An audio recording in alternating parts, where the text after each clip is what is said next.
कल कुछ टेस्ट वगैरह करवाने के लिए लैब्स जाना था। घर से 1.5 मिनट के फासले पर ये लैब्स हैं, लिहाजा पैदल मार्च की सूजी। अभी घर से 10 सेकंड का फासला तय किया था कि एक अदद कुत्ता सामने आ गया।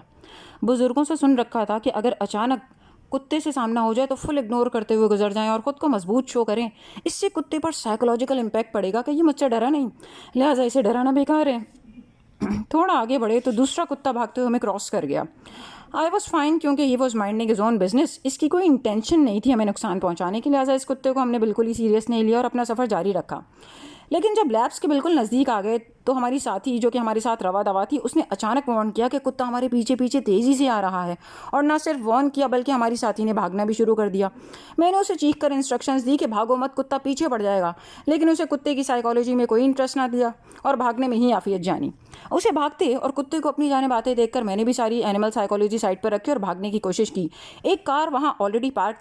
मैंने कार की जाने पेशकदमी की, लेकिन बदकिस्मती से कार के नीचे से भी एक अदद कुत्ता बरामद हो गया, यानी 2 कुत्ते और मैं अकेली। नतीजतन एक चीख बुलंद हुई रिफ्लेक्स एक्शन के तौर पर और दोनों कुत्ते रफू चक्कर हो गए।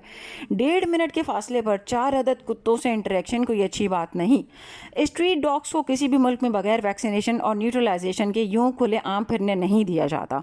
मुझे स्ट्रीट डॉग से पर्सनली कोई इशू नहीं है, बल्कि मुझे लगता है कि स्ट्रीट डॉग्स को हमारी सोसाइटी में बहुत हर्ट किया जाता है, बहुत डिस्क्रिमिनेशन की जाती है इनके साथ। लोग स्ट्रीट डॉग्स को बिला वजह तकलीफ पहुंचाते हैं। अगर कुत्ता अपनी जगह पर बैठा है, किसी को तंग नहीं कर रहा, तब भी लोग उसे पत्थर मारते हुए गुजर जाते हैं। इन्हें हर्ट किया जाता है फॉर नो रीज़न। याद रखें, अगर आप किसी भी जानवर को बिला वजह हर्ट करते हैं तो you are answerable to almighty अल्लाह। अल्लाह ने इन्हें किसी न किसी मकसद के लिए पैदा किया है, लिहाजा इन्हें बिला वजह नफरत और जुल्म का निशाना ना बनाएं। अब देखते हैं तस्वीर का दूसरा रुख। यूरोपियन ममालिक में आवारा कुत्तों का मसला शाज़ नादिर ही नज़र आता है। जैसे इंसानी आबादी को कंट्रोल करने की बात की जाती है, वैसे ही आवारा कुत्तों की आबादी को भी जिम्मेदार और महज़ब तरीके से कंट्रोल करना ज़रूरी है। यूरोपियन ममालिक में मौसर पॉलिसियों की बदौलत आवारा कुत्तों की आबादी एक कंट्रोल शुदा सतह पर है। वहाँ वैक्सीनेशन और न्यूट्रलाइजेशन के ज़रिए इनकी आबादी काबू में रखी जाती है। कराची में रवा साल 22,000 कुत्तों के काटने के केसेस मंजर आम पर आए, जिसमें से 14 अफराज रेबीज़ वायरस की वजह से मौत का शिकार हो गए। स्ट्रीट डॉग्स की पॉपुलेशन को कंट्रोल करना बहुत ज़रूरी है। जितने लोग एनिमल राइट्स की बात करते हैं, उन्हें इन इंसानों की भी बात करनी चाहिए जो इन आवारा कुत्तों के काटने का शिकार हुए। आप कितने ही बड़े एनिमल लवर हों, आप कुत्तों को इंसानी जान पर प्रेफरेंस नहीं दे सकते।